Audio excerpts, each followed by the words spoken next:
All right, and our team coverage of the Heat loss to the Sixers continues now with Tim Reynolds of the Associated Press. Thank you so much for joining us live, nice and early in studio to talk about, unfortunately, some sad news for the Heat. Season-ending loss last night and potentially career-ender for Dwyane Wade.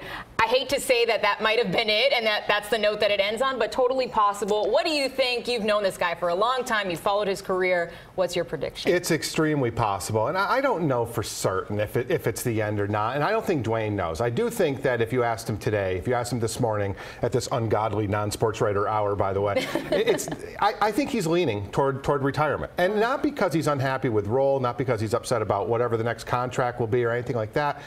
I just think that there's a whole, he's realizing now at 36, there's a whole world waiting him outside of basketball.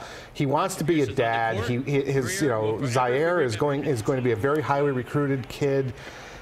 Dwyane hasn't really taught him a lot yet, and the kid's already, he's already good. He's very, very good, and now I think Dwyane is looking forward to those 2 years of watching his son develop. It's such a big time for a young ball player, and that.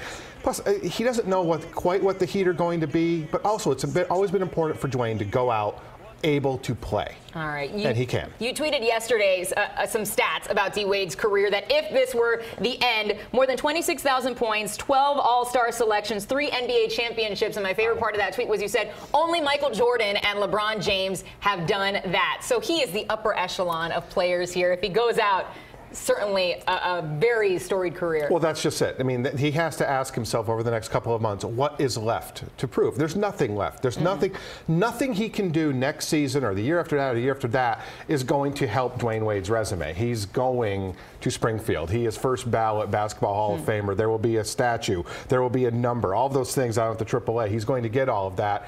I do think, though, there is the culture that's going to lure him back. He's not totally sure. And by the way, same deal with Udonis Haslem. They're not totally sure that this locker room is ready for life without those guys. That could be a factor, a huge factor, to bring Dwyane back. He's not going to make the resume a lot better. He knows he can still make this franchise better. Yeah, and we need that.